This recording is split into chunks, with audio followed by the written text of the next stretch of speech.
बहुत समय पहले की बात है। चंदनपुर नाम के गांव में रामू नाम का एक आदमी रहता था। रामू खेती किसानी करके अपना गुजारा कर रहा था। उसके परिवार में सिर्फ उसकी पत्नी चमेली थी। इसके अलावा रामू के पास एक बहुत ही हट्टी कट्टी भैंस भी थी।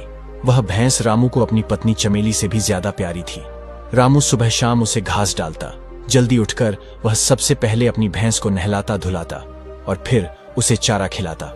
इसके बाद वह खेतों में काम करने के लिए निकल जाता। दोपहर के समय उसकी पत्नी उसे खेतों में ही खाना देकर आया करती थी। शाम ढलने पर जब रामू अपने घर आता तो सबसे पहले वह सीधा अपनी प्यारी भैंस के पास ही जाता था। उसे चारा खिलाता और फिर उसका दूध निकालता था। रामू की भैंस एक टाइम का 8 किलो दूध देती थी, इसलिए उसके घर में दूध, घी और मक्खन की कोई कमी नहीं थी। वह अपनी प्यारी भैंस का बहुत ही ख्याल रखता था। ये कह सकते हो कि रामू को अपनी पत्नी से भी ज्यादा प्रिय उसकी भैंस थी। पूरे चंदनपुर में रामू और उसकी भैंस के खूब चर्चे थे। लेकिन एक रात को तो गजब ही हो गया। रात को सोने से पहले जब रामू ने अपनी भैंस को तबेले में आखिरी बार देखा था तो भैंस वहीं पर थी, परंतु सुबह उठकर जब वह अपनी भैंस को नहलाने के लिए गया तो भैंस वहां से गायब थी। यह देखकर रामू की सांस ऊपर की ऊपर और नीचे की नीचे रह गई। वह सोचने लगा, अरे कहां गई मेरी भैंस। सोचते हुए उसका कलेजा मुंह को आने लगा था। उसने जमीन पर गड़े हुए मजबूत खूंटे को देखा जिससे भैंस के गले में बंधी हुई सांकल बंधी रहती थी। खूंटा बिल्कुल सही सलामत अपनी जगह पर ही था, लेकिन भैंस की सांकल वहां पर नहीं थी और भैंस गायब थी। कुछ देर तक तो रामू अपने माथे पर हाथ रखे हुए वहीं पर बैठा रहा और फिर अचानक जोर जोर से चिल्लाया, अरे चमेली इधर आओ, गजब हो गया। उसकी पत्नी चमेली भागती हुई वहां पर आई। रामू ने कहा, अरे चमेली भैंस तो गायब है। चमेली बोली, क्या भैंस गायब है? कहां गायब हुई, कब गायब हुई और क्यों गायब हुई? चमेली ने एक ही सांस में सवालों की झड़ी लगा दी। रामू बोला, अरे मुझे क्या मालूम, रात को मैं देखकर गया था तो यहीं पर थी और इस खूंटे से बंधी हुई थी। रामू ने जमीन में गड़े हुए उस खूंटे की तरफ इशारा करते हुए कहा तो चमेली बोली, अरे खूंटे से बंधी हुई थी तो गायब कैसे हो गई? कहीं ऐसा तो नहीं कि आपने ही सांकल खुली छोड़ दी थी हो? हाँ बिल्कुल यही हुआ होगा। वैसे भी आप इस दुनिया के सबसे भुलक्कड़ आदमी हो। रामू गुस्से से बोला, अरे नहीं रे, क्या बात करती हो तुम? और फिर मैंने उसके गले में घंटी भी तो बांध रखी थी। अगर वह यहां से भागती तो उसके गले की घंटी भी जरूर बजती। और तू तो जानती है कि मेरी नींद कितनी कच्ची है। अगर घंटी बजती तो मैं जरूर उठ जाता, लेकिन मैं उठा नहीं, इसका मतलब घंटी नहीं बजी। यह कहने के बाद रामू अपनी भैंस को याद करके रोने लगा। अपने पति को रोता हुआ देखकर चमेली प्यार से बोली, अरे भैंस ही तो गायब हुई है, तुम्हारी पत्नी थोड़े ना खो गई है जो तुम इस तरह से रो रहे हो। मुझे तो लगता है कि अगर तुम बाहर निकलकर भैंस को ढूंढोगे तो यहीं कहीं आसपास मिल जाएगी। अपनी पत्नी की बात रामू को बिल्कुल ठीक लगी और रामू अपने घर के आसपास के लोगों से भैंस के बारे में पूछताछ करने लगा। लेकिन भैंस तो किसी भी पड़ोसी के यहाँ पर नहीं मिली। रामू पूरे दिन भैंस को ढूंढता रहा। ढूंढते ढूंढते अब शाम हो चुकी थी। रामू के गांव चंदनपुर में शाम के समय बड़े बुजुर्ग चौपाल पर बैठकर पंचायत किया करते थे और वह गांव की छोटी मोटी समस्याओं का हल निकाला करते थे। उस शाम को जब पंचायत हो रही थी तो रोता बिलखता हुआ रामू भी वहां पर आ पहुंचा। उसे देखकर मुखिया ने पूछा, क्या हुआ भाई रामू, तू इतना उदास क्यों दिखाई देता है? रामू बोला, मुखिया जी मेरी भैंस गायब हो गई है। मुखिया को यह सुनकर बड़ी हैरानी हुई और वह बोला, गायब हो गई है? कहां गायब हो गई? आसपास ढूंढो जरा, यहीं कहीं पर होगी। रामू ने उदास होते हुए कहा, नहीं मुखिया जी, मैंने सब जगह ढूंढ लिया है, परंतु मुझे भैंस कहीं नहीं मिली। मुखिया ने उसे सलाह देते हुए कहा, सुनो भाई रामू, तुम ऐसा करो, कल सुबह महाराज के यहां पर अपनी शिकायत लेकर चले जाओ। अब तो महाराज ही तुम्हारी भैंस का पता लगा सकते हैं। तुम्हें उनके पास जाकर गुजारिश करनी चाहिए। मुखिया की बात सुनकर रामू मायूस हो गया, क्योंकि अब शाम हो चुकी थी और शाम के समय राज दरबार बंद हो जाता था। रामू वापस अपने घर लौट आया। उस रात रामू को नींद नहीं आ रही थी। वह सारी रात करवटें ही बदलता रह गया और अपनी भैंस को याद करके आंसू बहाता रहा, जैसे कि उसकी प्रेमिका ही उससे बिछड़ गई हो। अगली सुबह उठकर रामू महाराज के दरबार में जाने के लिए तैयार हुआ। उसने अपनी पत्नी चमेली को उठाया और कहने लगा, अरे भाग्यवान, तू भी जल्दी से अच्छे कपड़े पहनकर तैयार हो जा, राज दरबार में चलना है। पत्नी कहने लगी, अरे हद करते हो, भला मैं वहां पर जाकर क्या करूंगी, और वह भी अच्छे कपड़े पहनकर? महाराज को क्या मेरी सुंदरता देखनी है? रामू बोला, अरे तू भी पगला गई है, तुमसे कहीं ज्यादा सुंदर रानियां राजमहल में भरी पड़ी हैं। महाराज की सेवा करने के लिए जो दासियां हैं वह भी तुझसे कहीं ज्यादा सुंदर होंगी। मैं तो तुझे इसलिए चलने को कह रहा हूं क्योंकि तेरा भाई सुंदरलाल महाराज के शाही तबेले में काम करता है। अगर वहां पर किसी तरह की कोई सिफारिश की जरूरत पड़ी तो तेरा वहां पर होना बहुत ही काम आ जाएगा। चमेली के लाख मना करने पर भी रामू नहीं माना। आखिरकार चमेली को भी तैयार होकर राज दरबार में जाना ही पड़ा। सुबह सुबह अभी दरबार शुरू ही हुआ था कि रामू अपनी पत्नी के साथ रोता हुआ वहां पर आ गया। वह दरबार में हाजिर हुआ तो चंदनपुर के राजा माधो सिंह कहने लगे, अरे भाई तुम कौन हो और इस तरह से रोते बिलखते हुए यहां पर क्यों आए हो? तुम्हारी क्या समस्या है? महाराज के पूछने पर रामू ने कहा, महाराज मेरी भैंस चोरी हो गई है। और फिर रामू ने भैंस के गायब होने की सारी कहानी राजा को सुना दी। महाराज ने सवाल किया, क्या तुमने अपने आसपास अपनी भैंस को ढूंढा? रामू ने कहा, जी महाराज मैंने सब जगह ढूंढा लेकिन मेरी भैंस मुझे कहीं पर नहीं मिली। मुझे तो लगता है कि चंदनपुर के बाहर का कोई चोर उसे चुरा कर ले गया। महाराज ने गरज कर कहा, यह तो संभव ही नहीं हो सकता। तुम्हारी भैंस चंदनपुर के बाहर तो कभी जा ही नहीं सकती क्योंकि चंदनपुर की सारी सीमाएं हमने बंद कर रखी हैं। आजकल चंदनपुर की सीमाओं से लगने वाले जंगल में एक खतरनाक शेर का आतंक है और इस शेर को पकड़ने के लिए ही हमने चंदनपुर की सीमाओं के हर तरफ अपने बहादुर सैनिकों को तैनात कर दिया है। तुम्हारी भैंस खूंटे से छूट गई हो या किसी ने चोरी की हो, लेकिन वह चंदनपुर से बाहर नहीं जा सकती। तुम एक काम करो, हम अपने 2 सैनिक तुम्हारे साथ भेजते हैं। तुम उन्हें साथ लेकर जाओ और चंदनपुर के उन सभी लोगों के घरों में जाओ जिन्होंने भैंस पाल रखी है। वहां पर जाकर अपनी भैंस तलाश करो। मेरे ख्याल से पूरे चंदनपुर में ऐसे 100 से अधिक घर नहीं होंगे। अगर शाम तक तुम्हारी भैंस मिल जाए तो ठीक, वरना तुम कल फिर से दरबार में आ जाना। मैं तुम्हारी समस्या का कोई ना कोई समाधान अवश्य करूंगा। रामू बड़े ही दुखी मन से सैनिकों के साथ चला गया। वह घर घर जाकर अपनी भैंस को ढूंढने लगा, लेकिन शाम होने पर भी उसकी भैंस का कोई अता पता नहीं चला। शाम हो चुकी थी और अब रामू भी थक चुका था, इसलिए उसने सैनिकों को वापस जाने के लिए कह दिया। रामू भी अपने घर वापस लौट आया। आज की रात भी रामू को नींद नहीं आ रही थी और वह करवटें ही बदल रहा था। अगली सुबह होते ही सबसे पहले वह अपनी पत्नी के साथ राजा के दरबार में पेश हो गया। उसे देखते ही महाराज ने पूछा, तुमने चंदनपुर के सभी भैंस वालों के यहां पर अपनी भैंस की तलाश कर ली?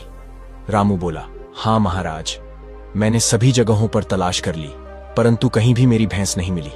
महाराज ने पूछा, अच्छा जरा यह तो बताओ कि तुम्हारी भैंस कैसी है?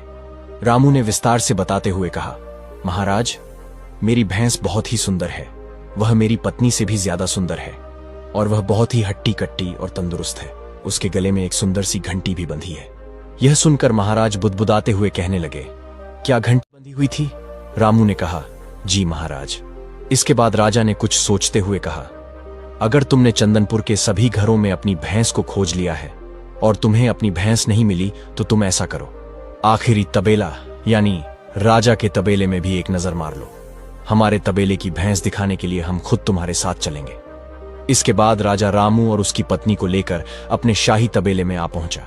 जब वे लोग तबेले में पहुंचे तो रामू का साला यानी कि चमेली का भाई, जो कि राजा के यहां पर तबेले में काम करता था, जिसका नाम सुंदरलाल था, वह वहीं पर एक भैंस को नहला रहा था और वह भैंस बहुत ही उछल कूद मचा रही थी।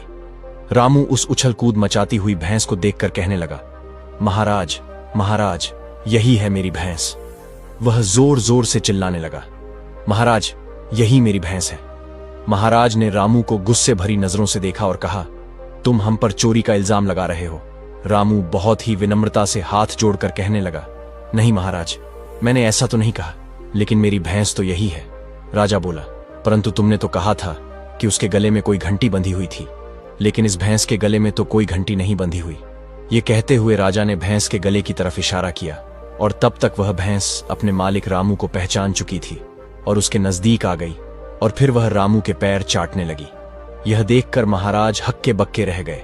उन्हें समझते देर न लगी कि यह भैंस सचमुच रामू की भैंस है। तब राजा ने गुस्से से देखते हुए शाही तबेले में काम करने वाले और सभी भैंसों की देखभाल करने वाले सुंदरलाल को अपने पास बुलाया और गरजते हुए पूछा, सुंदरलाल, ये भैंस शाही तबेले में कैसे आ गई? महाराज का गुस्सा देखकर सुंदरलाल के हाथ पैर कांपने लगे, मानो उसके तो तोते ही उड़ गए। उसने घबराकर और बड़ी ही दीनता से अपनी बहन चमेली की ओर देखा। जब चमेली को लगा कि उसका भाई अब फंस जाएगा और महाराज उसे कोई कठोर दंड दे देंगे, तो वह भी एकदम से महाराज के पैरों में गिर पड़ी और बिलख बिलख कर कहने लगी, महाराज, इसमें मेरे भाई का कोई दोष नहीं है। बात दरअसल यह है कि मेरे विवाह को 2.5 साल हो चुके हैं, लेकिन मेरे पति रामू ने मेरे प्रति कोई भी जिम्मेवारी नहीं निभाई है। ये तो सुबह शाम रात दिन अपनी भैंस की सेवा में ही लगा रहता है। दिन भर खेतों में काम करता है और बाकी का समय अपनी भैंस के साथ गुजारते हैं। मैं तो सिर्फ इनके लिए खाना बनाने, कपड़े धोने और बर्तन मांजने वाली एक नौकरानी बनकर रह गई हूं। मेरे पति के पास तो मुझसे प्यार के 2 बोल बोलने के लिए भी समय नहीं है। जब इनके तबेले से यह भैंस गायब हुई, तब जाकर इन्होंने मुझसे कोई बात की। महाराज, ये सारी योजना मेरी ही थी और यह सब कुछ मेरा ही किया कराया है। मैं अपने अपराध को स्वीकार करती हूँ महाराज। मैंने ही इस भैंस को अपने तबेले में से रात के समय उसके गले में से घंटी निकालकर अपने भाई सुंदरलाल को थमा दिया था और उससे कहा था कि इसे महाराज के तबेले में बांध दो, क्योंकि मुझे पक्का यकीन था कि रामू सारी दुनिया में अपनी भैंस को तलाश कर लेगा। परंतु राजा के तबेले में भैंस को तलाशने का विचार उसके मन में कभी नहीं आएगा और ना ही वह ऐसी हिम्मत कर पाएगा। परंतु आप जैसे न्यायप्रिय राजा तो रामू को अपने शाही तबेले में भी लेकर आ गए। अब मैं क्या करती महाराज? यह भैंस तो मेरे लिए किसी सौतन से कम नहीं थी। इससे छुटकारा पाने का बस यही एक रास्ता था, लेकिन मैं अपनी कोशिश में असफल रही। महाराज, मैं आपसे क्षमा मांगती हूं, मुझ पर दया कीजिए। महाराज, मेरे पति को समझाइए कि शादी के बाद एक पति को अपनी पत्नी के प्रति सभी जिम्मेवारियों को पूरा करना चाहिए, क्योंकि वह अपना मायका, सहेलियां, परिवार सब कुछ छोड़कर उसके पास आई है। उसे अपनी पत्नी को सुखी रखना चाहिए, घर के कामों में उसका सहयोग करना चाहिए, न कि अपने काम में मस्त होकर पत्नी को भुला देना चाहिए। मैं अपने मायके में भी घर के सभी काम करती थी, साथ ही साथ अपनी गाय भैंसों की देखभाल भी करती थी, लेकिन मेरे पति मुझे इस भैंस को हाथ भी नहीं लगाने देते। महाराज के सामने चमेली फूट फूट कर रो रही थी। महाराज को चमेली की बातें सुनकर उस पर बहुत ही दया आई। महाराज ने उससे कहा, तुम दुखी मत हो चमेली, हम तुम्हारी सारी बात समझ गए हैं, हम तुम्हें कोई सजा नहीं देंगे। इसके बाद महाराज ने रामू की ओर क्रोधित होकर देखा और फिर गरजते हुए बोले, रामू, तुम अपनी भैंस को एक ही शर्त पर अपने घर ले जा सकते हो, और वह शर्त यह है कि तुम अपनी भैंस को अपनी मर्जी से अब हाथ भी नहीं लगा पाओगे, साथ ही साथ अपनी पत्नी का पूरा ख्याल रखोगे। अरे मूर्ख इंसान, ईश्वर की कृपा से तुम्हें इतना प्यार करने वाली पत्नी मिली है, जो एक पत्नी होने के सारे कर्तव्य पूरा कर रही है। वह तुम्हारा ख्याल भी रखती है, और जब तुम्हारा परिवार बड़ा हो जाएगा तो यह तुम्हारी संतानों की देखभाल भी करेगी। अब रामू की समझ में सारी बात आ चुकी थी। वह हाथ जोड़कर कहने लगा, महाराज, मैं आज से ही आपकी बात का पूरा ध्यान रखूंगा। और फिर राजा चमेली की तरफ देखते हुए कहने लगे, चमेली, आज से तुम्हें इस बात का ध्यान रखना है कि रामू हमारे आदेश का पालन करे। अगर इसने ऐसा नहीं किया तो तुम इसकी भैंस को कसाई को बेच देना। यह सुनकर रामू घबरा गया और बोला, नहीं महाराज, कसाई तो मेरी भैंस को काटकर बेच डालेगा। महाराज ने कहा, हाँ, तो अगर तुम अपनी भैंस को अपने घर में जिंदा देखना चाहते हो तो आज से एक बात समझ लो, यह भैंस तुम्हारी नहीं बल्कि तुम्हारी पत्नी की हो गई है, क्योंकि शादी के बाद पति की हर चीज पर उसकी पत्नी का भी अधिकार हो जाता है। रामू ने गहरी सांस लेते हुए कहा, ठीक है महाराज, मैं आपकी बात अच्छी तरह से समझ गया हूँ। आज से मैं अपनी पत्नी का पूरा ध्यान रखूंगा और इसे किसी भी तरह की कोई तकलीफ नहीं होने दूंगा। यह सुनकर चमेली भी बहुत ही खुश हुई। इसके बाद महाराज ने रामू को उसकी भैंस सौंप दी। पति पत्नी अपनी भैंस को लेकर वापस अपने घर आ गए। उस दिन के बाद से रामू अपनी पत्नी चमेली का पूरा ख्याल रखने लगा। कुछ दिन ऐसे ही गुजर जाते हैं। 1 महीने तक तो रामू पर राजा की बातों का असर रहा, पर 1 महीने बाद रामू का अपनी भैंस के प्रति प्रेम वापस ऐसे ही होने लग गया। वो तो पूरे दिन अपनी भैंस को नहलाने और उसे चारा देने में ही निकाल देता था। अब तो चमेली पहले से भी ज्यादा परेशान हो गई थी। अब उसे बहुत ज्यादा गुस्सा आ रहा था। एक दिन चमेली को राजा की बताई हुई बात याद आई। राजा ने कहा था कि सिर्फ चमेली ही भैंस की देखभाल करें। अगर रामू ऐसा करे तो भैंस को कसाई को बेच देना। अब तो चमेली को रामू की हरकतों से परेशान होकर ऐसा ही करना सही लग रहा था। एक दिन जब रामू अपने खेतों को जोतने गया हुआ था, चमेली ने मौका देखकर भैंस को बेचने के लिए एक कसाई को बुलाया। कसाई ने चमेली से भैंस का मूल्य पूछा। चमेली ने कहा, सुनो कसाई जी, मेरी भैंस कोई ऐसी वैसी भैंस नहीं है। पूरा 10 किलो दूध देती है एक ही टाइम का। पूरे 5000 की भैंस है। असल में वो कोई कसाई नहीं था, बल्कि एक बहुत बड़ा ठग था। उसने कहा, सुनो, मेरे पास 5000 तो नहीं है, पर यह हीरा है। ये हीरा बहुत कीमती है, 5000 से भी ज्यादा महंगा है। हीरे को देखकर चमेली बहुत खुश हुई और उसने भैंस कसाई को बेच दी। कसाई बना हुआ ठग भैंस को खुशी खुशी अपने घर ले गया। शाम को रामू घर आया तो उसे अपनी भैंस नहीं दिखी। उसने पूरे पूरे तबेले में भैंस को ढूंढा पर भैंस नहीं मिल रही थी। वो अपनी पत्नी को जोर से आवाज लगाया, अरे भाग्यवान, जरा यहां आओ, भैंस कहां गई? चमेली दौड़ती हुई आई। अरे क्या हुआ जी, चिल्ला क्यों रहे हो?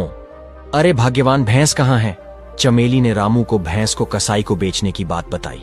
रामू को अपनी पत्नी की इस हरकत पर गुस्सा भी आया। वो कुछ बोलता उससे पहले ही चमेली बोली, अजी आप भूल रहे हो, राजा का क्या आदेश था? यह सुनकर रामू चुप ही रहा। वो बहुत दुखी हो रहा था पर बेचारा कुछ नहीं कर सकता था। रामू को दुखी देखकर चमेली उसे हीरा दिखाते हुए बोली, अजी ये देखो, भैंस के बदले में ये कीमती हीरा भी तो आ गया। हीरे को देखकर रामू की आंखों में चमक आ गई। वह बहुत खुश हुआ। उसके बाद वो दोनों खुशी से अपना गुजारा करने लगे। रामू उस हीरे को देखता तो वह अंदर ही अंदर खुशी से झूम उठता। रामू को अपनी भैंस की याद तो बहुत आती थी पर धीरे धीरे वो अपनी भैंस को भूल गया। रामू उस हीरे को देखकर हमेशा रात को सोचता, मैं इस हीरे से मिलने वाले पैसों से एक अच्छा व्यापार करूंगा और जल्द ही बहुत अमीर हो जाऊंगा। एक दिन सुबह सुबह रामू जल्दी उठकर गांव के ही प्रसिद्ध जौहरी के पास जाता है। रामू जौहरी को हीरा दिखाते हुए बोला, जौहरी जी यह देखिए, मैं आपके पास बेचने के लिए क्या लाया हूं, आप इसका कितना मूल्य देंगे बताइए। हीरे को देखकर जौहरी ने अच्छी तरह परखा और एक मुस्कान के साथ बोला, अरे भाई, यह क्या उठा लाए हो? यह कोई हीरा वीरा नहीं है, यह तो एक साधारण कांच का टुकड़ा है। बस इतना सुनते ही रामू के पैरों के नीचे से तो जमीन ही खिसक गई, जैसे उसके सारे सपने चूर चूर हो जाते हैं। वह अंदर ही अंदर बहुत दुखी हो जाता है और अपना हीरा लेकर वापस अपने घर की ओर चल पड़ता है। लेकिन रामू हार मानने वालों में से नहीं था। उसने मन ही मन सोचा, कल तो नगर के सबसे बड़े जौहरी भानु सिंह के यहां जाऊंगा और अपने हीरे की परख करवा कर ही आऊंगा। ये सोचकर वह निश्चिंत होकर रात को सो जाता। वो अपनी पत्नी को इसके बारे में कुछ नहीं बताता है। अगली सुबह रामू नगर की ओर निकल पड़ता है। भानु सिंह एक बहुत बड़ा जौहरी था। उसके पास देश विदेश से राजा महाराजा, मंत्री, सेनापति के साथ ही साथ बड़े बड़े जमींदार उसके दुकान में खरीदारी करने आते थे। रामू पूरे 5 कोस का रास्ता तय करने के बाद आखिरकार नगर पहुंच ही जाता है। रामू नगर के बाजार से होते हुए भानु सिंह के दुकान की तलाश करते हुए आगे बढ़ता है। कुछ दूर चलने के बाद भानु सिंह के दुकान पर जाता है और भानु सिंह के पास जाकर कहता है, प्रणाम महोदय, मैं आपके यहाँ बहुत दूर से यह हीरा लेकर आया हूँ, बताइए आप इसका कितना मूल्य देंगे? हीरे को देखते ही भानु सिंह तेज आवाज में बोलता है, अरे क्या बात है, आपने मुझे पागल समझ रखा है क्या, जो ये पत्थर का टुकड़ा उठा लाए और मुझे हीरा बताकर पागल बना रहे हो? मेरे पास इतना फालतू चीजों के लिए समय नहीं है। आप अपना हीरा लीजिए और यहां से कृपया चले जाएं। रामू ने बनावटी आश्रय व्यक्त करते हुए कहा, क्या पत्थर का टुकड़ा? नहीं नहीं, ऐसा नहीं हो सकता। यह तो हमारे खानदान की निशानी है। यह तो खानदानी हीरा है जो मेरे दादा को उनके परदादा ने दिया था। दादा के जाने से पहले वह मेरे को यह हीरा सौंप कर गए। अब थोड़ा घर में परेशानी हो गई है तो सोचा इसे बेचकर कुछ पैसे मिल जाते। इतना सुनकर भानु सिंह ने हीरे की परख करके बोला, माफ करना भाई, यह कोई हीरा नहीं है, यह तो कोई कांच या पत्थर का टुकड़ा ही है। तब रामू दुखी मन से बोला, महोदय आप ऐसा करिए ना, मेरे इस हीरे को अगर आप खरीद नहीं सकते हो तो कम से कम आप इस हीरे को अपनी दुकान में ही रख लीजिए। अगर कोई ग्राहक आए तो आप इसे बेच दीजिएगा, वरना कुछ समय बाद आकर मैं यह हीरा लिया जाऊंगा। रामू की गिड़गिड़ाहट देखकर भानु सिंह का दिल पसीज गया और वह इस बात पर सहमत हो गया। भानु सिंह बोला, भाई आप इस हीरे का कुछ तो मूल्य सोचा होगा ना आपने, जो आप रखना चाहते हो। अब बताइए मैं इसे ग्राहकों को किस मूल्य पर बेचूंगा? रामू बोला, आप इस हीरे की कीमत लोगों को 20,000 रुपए बताइएगा। इतना कहकर रामू अपने घर को लौट जाता है। भानु सिंह अपना नाम खराब नहीं करना चाहता था, इसलिए वह उस हीरे को किसी को भी बेचने के लिए नहीं दिखाता था। बस वह वैसे ही के वैसे ही पड़ा रहता था। इस बीच बहुत बार रामू दुकान आकर अपने हीरे के बारे में पूछ चुका था, मगर हर बार उसे निराशा ही हाथ लगती थी। एक दिन भानु सिंह के यहाँ एक व्यक्ति आया और उसने खुद का परिचय देते हुए कहा, प्रणाम महोदय, मैं पड़ोस के राज्य हस्तिनापुर के राजा हरि सिंह का सेवक हूँ। राजा हरि सिंह अपनी राजकुमारी को उपहार में देने के लिए एक हार चाहते हैं जिसमें एक हीरे लगा हो। यह सुनते ही भानु सिंह उसे तरह तरह के हीरे दिखाने लगा। वह व्यक्ति हीरे देखता रहा मगर उसे कोई भी हीरा पसंद नहीं आ रहा था। उसकी पसंद को देखते हुए भानु सिंह यह समझ गया था कि इसे हीरे के बारे में कोई जानकारी नहीं है, वह तो बस उसके रूप को देख रहा है। जब उस व्यक्ति को कोई भी हीरा पसंद नहीं आया तो हारकर भानु सिंह ने रामू वाला हीरा दिखाया। उसे देखते ही वह व्यक्ति चहक उठा। हाँ महोदय, हाँ, यही वह हीरा है जिसे मैं तलाश कर रहा हूं। देखो तो कितना खूबसूरत है। महोदय, आप इस हीरे का कितना मूल्य लेंगे? भानु सिंह ने मन ही मन सोचा, 20,000 तो रामू ही मांग रहा है, क्यों ना मैं इसकी कीमत 40,000 बताऊं, तो 20,000 रामू को देकर 20,000 का मैं भी लाभ कमा सकूंगा। यह सोचकर भानु सिंह ने उस हीरे की कीमत 40,000 बताई। तब वह व्यक्ति बोला, महोदय, मैं आपको 40 नहीं 50,000 दूंगा, पर मैं इतनी धनराशि लेकर तो नहीं आया हूं, पर इस समय मेरे पास 5,000 है। आप ये 5,000 जमा करके सौदा पक्का कर दीजिए। मैं जल्द ही और रुपए लेकर आऊंगा और यह हीरा ले जाऊंगा। अगर मैं 1 महीने में वापस नहीं आऊं तो आप मेरे 5,000 भी रख सकते हैं। यह सुनकर भानु सिंह सोचने लगा, इसका तो हर हाल में फायदा है। अगर हीरा बिकता है तो 30,000 मुझे मिल जाएंगे, और अगर यह व्यक्ति वापस नहीं भी लेने आया तो 5,000 तो मिल ही रहे हैं। यह सोचकर वह बोला, सौदा मंजूर है भाई। यह सुनकर राजा का सेवक वहां से चला जाता है। इस घटना के 2 दिन बाद रामू आया और भानु सिंह से अपनी हीरे के बारे में पूछने लगा। महोदय, क्या मेरा हीरा बिका या नहीं? भानु सिंह बोला, अभी तक तो नहीं बिका है भाई। रामू बोला, महोदय जी, आप मेरा हीरा वापस कर दें, क्योंकि मैंने सुना है एक व्यापारी किसी हीरे की तलाश में इधर उधर भटक रहा है। मैं अपना हीरा उस व्यक्ति को बेच दूंगा और बदले में उचित मूल्य प्राप्त करूंगा। भानु सिंह सोचने लगा, अरे यार, अब क्या करूं? अगर मैं यह हीरा रामू को वापस कर दूंगा तो मुझे 30,000 की हानि हो जाएगी। इससे अच्छा है मैं रामू को 20,000 दे देता हूं और यह हीरा अपने पास रख लेता हूं। सुनो रामू भाई, मैं सोच रहा था यह हीरा मैं ही खरीद रहा हूं। मुझे यह हीरा बहुत पसंद आ गया है। मैं इसे अपने दुकान में रखना चाहता हूं। यह लो तुम्हारे 20,000। रामू 20,000 रुपए लेकर वापस अपने गांव चला गया।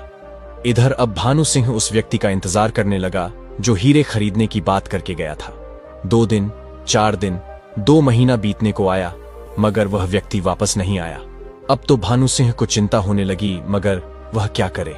उसने सोचा, अगर नगर के कोतवाल से शिकायत करें तो उसकी कितनी हंसी होगी। लोग सोचेंगे इतना बड़ा व्यापारी होकर एक साधारण से व्यक्ति से ठगा गया, और यह सोचकर उसने किसी से कुछ भी नहीं कहा। वास्तव में वह व्यक्ति किसी भी राज्य का कोई सेवक नहीं था, वह तो बस रामू ही था। इस प्रकार रामू ने भानु सिंह को ठग लिया था। रामू ने सारी कहानी अपनी पत्नी को सुनाई और फिर दोनों ने उस धनराशि से गांव के चौराहे में एक व्यापार खोल लिया और खुशी खुशी अपना जीवन व्यतीत करने लगे। दोस्तों, कहानी अच्छी लगी हो तो वीडियो को लाइक कर दो यार। कमेंट करना भी आपका फर्ज बनता है।